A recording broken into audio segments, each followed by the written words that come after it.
Naissance du roi de l'oiseau, pardon, elles ont commencé hier soir. Et sans plus tarder, on retrouve sur place Richard Beaune. Alors Richard, je vois là sur mon petit écran que vous êtes mis aux couleurs locales. Eh bien tout à fait, hein. Ici c'est le passage obligé, hein. Il faut être costumé. Alors vous en riez peut-être à Clermont, mais ici au Puy-en-Velay c'est très tendance, il faut à tout prix être costumé. D'ailleurs quand on m'a prêté ce costume, on a dit vous êtes beaucoup plus beau comme ça. Dites-moi, Richard, pourquoi on se déguise tout simplement au Puy-en-Velay?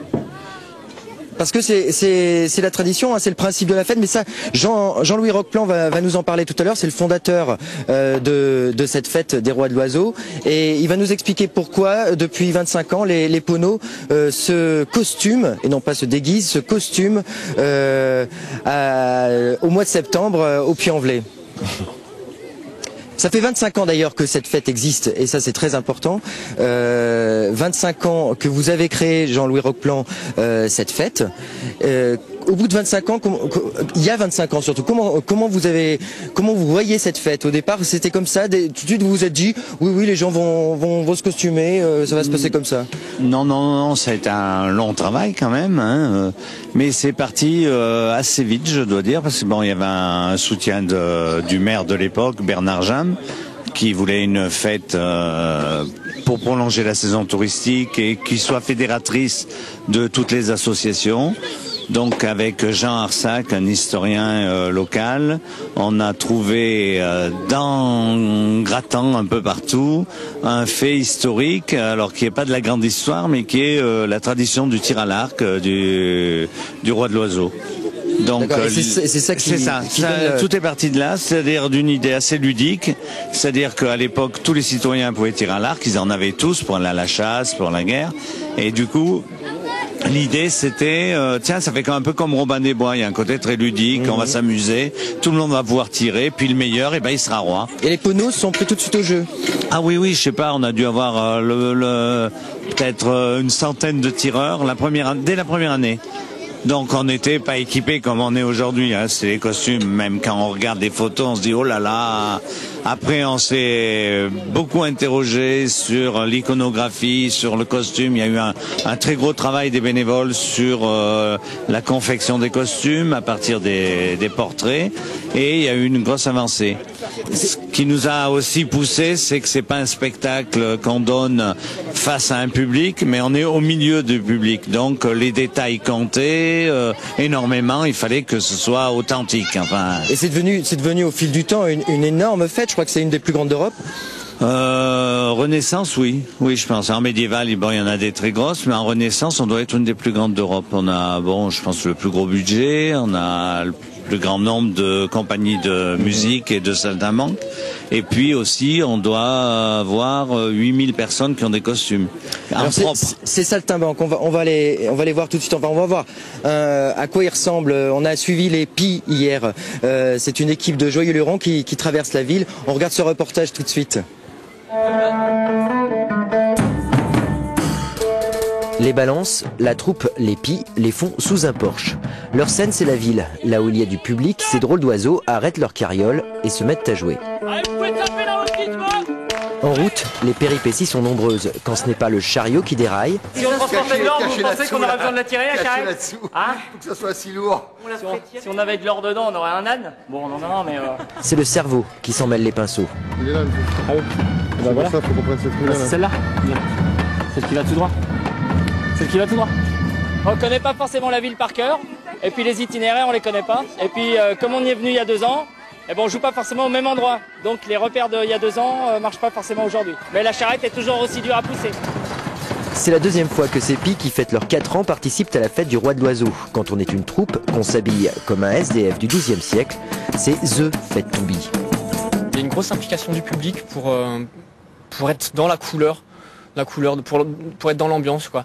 Donc les différentes particularités du roi de l'oiseau, je pense, la taille de la fête, tout le puits, toute la vieille ville est habillée, on s'y croirait vraiment, quoi.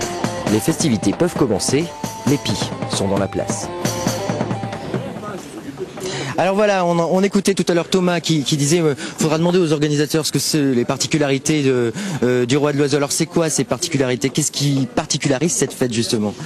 La grosse particularité du Roi de l'Oiseau, c'est sa devise, acteur-spectateur. C'est-à-dire ici, tout le monde est acteur et tout le monde est spectateur. Et les gens participent beaucoup à la fête. Alors je vous ai pas présenté, hein, j'ai à côté de moi Marc Jamon, hein, qui est président de l'association des fêtes du Roi de l'Oiseau, qui est aussi musicien, ça on le verra tout à l'heure. Comment ça se fait que les gens se costument et puis spontanément comme ça s'est pas fait en un jour? Tout à l'heure Jean-Louis Roqueplan nous l'a dit. Vous avez combien de costumes dans vos archives? Comment ça se passe? Alors il y a des costumes, il y en a partout dans la ville. Oui. On estime qu'il y en a à peu près 8000 et nous, l'association, on en a 1500. Et puis chaque année, on en fabrique. Donc le stock augmente d'année en année. Et puis ça se transmet. Alors j'ai une petite histoire, c'est que on a des enfants qui viennent dans les camps et une des personnes du camp qui présentait les ateliers, elle a reconnu un costume qu'elle avait fait pour ses enfants il y a 15 ans et parce qu'il y a une bourse aux costumes, ils se vendent d'année en année, donc ils se transmettent et le parc vit, se renouvelle et augmente. D'accord. Tout de suite, on va voir un reportage qu'a fait Elodie hier soir sur comment on mangeait à l'époque. Hein. Vous allez voir comment ça se déroule. C'est l'équipe du chapitre Sainte-Thècle Prudence qui ont organisé ça. Voilà, on va regarder ce reportage, comment on mangeait tout simplement à l'époque, un festin du roi. À l'écart des rues grouillantes de la basse cité, dans la salle à manger du roi, le repas est prêt à servir.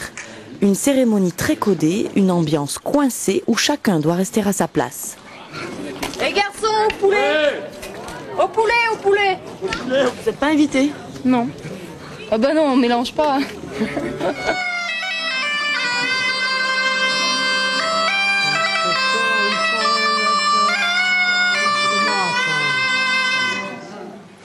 Quand le roi est parti de France. C'est un repas ordinaire formel, chez les gens très comme il faut, un peu partout en Europe. Voilà. Simplement, le repas n'est pas somptueux dans les mets, il est servi. C'est le jeu. C'est assez affect, c'est un jeu puant, mais c'est très 16e siècle. Vive le roi qui était à côté. On attendait une pièce, on attendait un morceau de viande, un morceau de pain. Et le Seigneur était tellement sollicité qu'on n'était pas sûr d'obtenir grand-chose finalement. On chantait jusqu'au bout. On insistait. On se faisait remarquer. Au menu, 3 plats, tourte, poulet et blanc manger. C'est un gâteau en fait à base d'amandes de gélatine. C'était très bon, quelque chose que je n'avais jamais mangé jusqu'à présent, donc c'était très agréable dans un cadre en plus qui est vraiment atypique. Les festivités du roi se terminent, mais dans la rue, ça ne fait que commencer. C'est bien préparé, hein. Moi je trouve que vous êtes bien, hein. Elle est bien cette auberge, hein. Là là. Alors à la fête du Roi de l'Oiseau, on mange beaucoup, on parle un vieux français, on écoute beaucoup de musique. Marc Jamon, vous faites partie de Zucati, ça veut dire quoi Zucati? Alors on a repris un terme occitan qui veut dire en avant. D'accord. C'est le cri des ralliements des poneaux? Oui, alors en plus c'est le cri de la fête parce qu'on crie toujours Zucati et les gens font joy, joy, joy et on a repris ce terme-là parce que c'est un groupe qui est né du Roi de l'Oiseau. Allez, on lance la musique, c'est fini pour ce quart d'heure poneau et à vous les musiciens.